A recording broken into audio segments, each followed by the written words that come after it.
কৃষক নেতা অখিল গগৈ এক আবেদনৰ ভিত্তিত সোমবাৰে গুৱাহাটী উচ্চ ন্যায়ালয়ত ২.৫ ঘণ্টা জোৰা শুনানি সম্পূৰ্ণ হয় আৰু এই শুনানিত চৰকাৰী পক্ষই কেইবাটাও অদ্ভুত যুক্তি প্ৰদৰ্শন কৰা দেখা গ'ল। আনকি ইচ্ছাকৃতভাৱে আদালতক কেন্দ্ৰ তথ্য তথা ৰাজ্য চৰকাৰে তথ্য প্ৰদানত অযথা বিলম্ব কৰাৰো অভিযোগ আনে গগৈ অধিবক্তাই।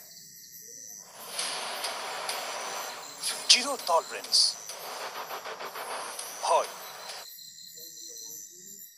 দুৰ্নীতি হেনো সহ্য নকৰে মুখ্যমন্ত্ৰীয়ে। APSCৰ অধ্যক্ষ ৰাকেশ পাল গ্ৰেপ্তাৰ আয়োগৰ খোজখোৰ সদস্য। ৰঙাঘৰলৈ গৈছে পাল বাহিনীৰ অনেক দালাল।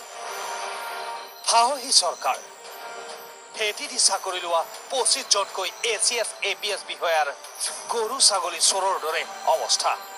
চাব্বাছ মুখ্যমন্ত্ৰী ডাঙৰীয়া। বিজেপি নহয়, আমি অনা বিজেপি কম। এয়া জিৰো টলাৰেন্স।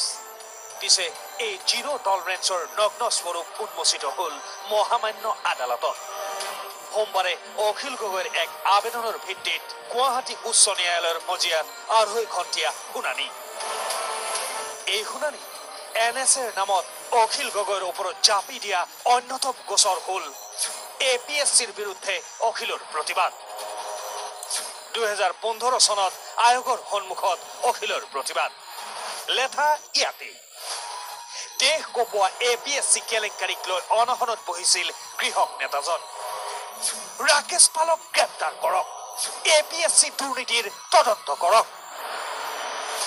অখিলৰ আছিল এই দাবী। পিছে কথা ওলোটাহে হল। অখিলৰ এই প্ৰতিবাদ এতিয়া ৰাষ্ট্ৰদ্ৰোহ। চৰকাৰৰ যুক্তি, কৰ্মচাৰীক প্ৰতিবাদৰ নামত বাধা দিছিল অখিল গগৈয়ে। APSCৰ দুৰ্নীতিৰ ক্ষেত্ৰত লোৱা ভূমিকাৰ বাবে ইতিমধ্যে বাহ পাইছে মুখ্যমন্ত্ৰী সোণোৱালে। অথচ এই ৰাকেশ পাল আৰু পাল বাহিনীৰ কুকীৰ্তিৰ তদন্ত বিচাৰি ৰাষ্ট্ৰদ্ৰোহত পৰিল অখিল গগৈ। কেৱল এয়াই নহয়, প্ৰণৱ বৰৰ আত্মজাহৰ দৰে ইতিপূৰ্বে মুক্তি পোৱা কিছুমান পুৰণি গোচৰত জাপি দিয়া হৈছে অখিল গগৈৰ ওপৰত। অখিল গগৈৰ অধিবক্তা নিলয় দত্তৰ যুক্তিৰ সন্মুখত এনেদৰে অদ্ভুত যুক্তি তথা গোচৰেৰে চৰকাৰে যে অখিলৰ প্ৰতিবাদী কণ্ঠ ৰুদ্ধ কৰাৰ অপচেষ্টাত লিপ্ত হৈছে সেয়া ক্ৰমাৎ স্পষ্ট হবলৈ ধৰিছে। ভিডিঅ' জাৰ্নেলিষ্ট পংকজৰ সহযোগত নীলকমল কলিতাৰ ৰিপৰ্ট।